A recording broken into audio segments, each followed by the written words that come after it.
अलग अलग परिचय है। उन्होंने सामाजिक जीवन में जो अंतिम लक्ष्य था, मानव मात्र की सेवा, ये उनके बीच के पड़ाव है। उन्होंने कारोबार भी किया, एक व्यवसाय भी, जिसके माध्यम से हजारों युवाओं ने अपने पैरों पर खड़ा होना सीखा। 25 वर्ष की उम्र में वो बाड़मेर नगर पालिका के चेयरमैन भी बने। उनके माध्यम से उनका उद्देश्य सेवा था, बाकी कोई उद्देश्य नहीं। उसके बाद वे बाड़मेर से 2 बार विधानसभा में भी गए और 56 में वो राजस्थान विधानसभा में नेता प्रतिपक्ष भी रहे।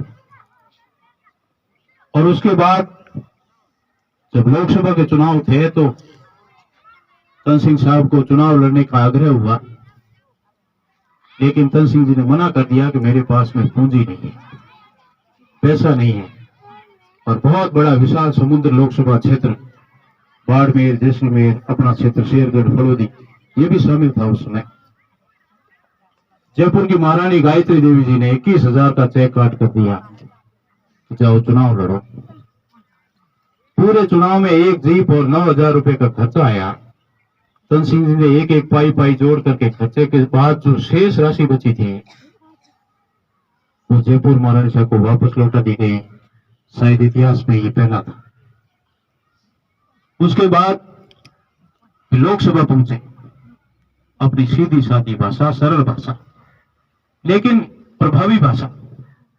जब संसद में वे पक्ष रखते थे तो पूरे सांसद और पूरी लोकसभा बड़ी तल्लीनता से सुनती थी।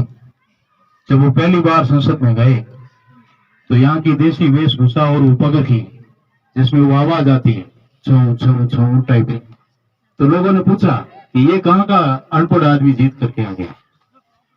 एक महिला सांसद ने उनसे पूछा कि आप पढ़े लिखे हैं क्या? तन सिंह जी का उत्तर था, मैं LLB हूं। और जब वे प्रखर तरीके से सन 62 के चाइना युद्ध के दरमियान बोले, और वो भी राष्ट्रवाद पर, जब प्रधानमंत्री नेहरू चारों तरफ से घेर चुके थे, विपक्ष से और जनता से, उस समय तन सिंह जी ने कहा था ये समय आपस में लड़ने का नहीं है, सरकार के साथ खड़े होकर विदेशी दुश्मनों को एकता के साथ जवाब देने का है।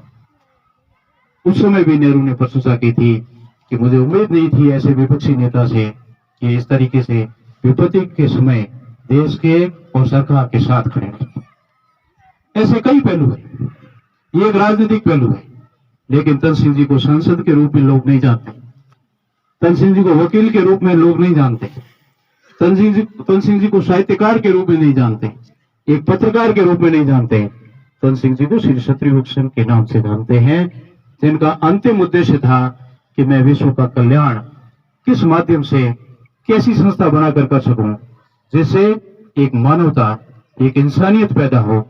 आदमी वकील बन सकता है, आदमी डॉक्टर बन सकता है, आदमी अध्यापक बन सकता है, कोई भी डिग्री हासिल करके कुछ भी बन सकता है, लेकिन उस सबसे पहले बनने के लिए इंसान बनना जरूरी है, इंसानियत होना जरूरी है।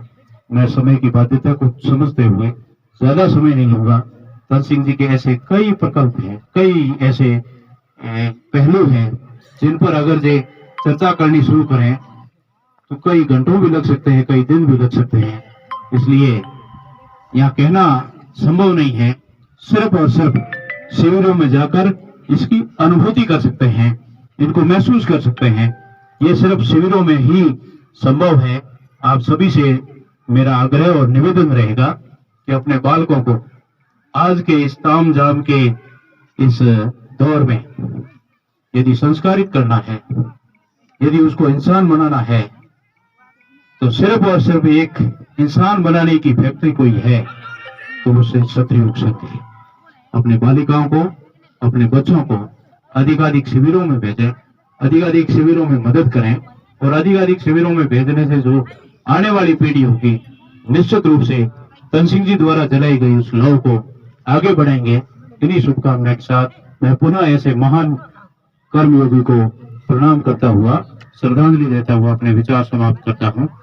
जय संशक्ति।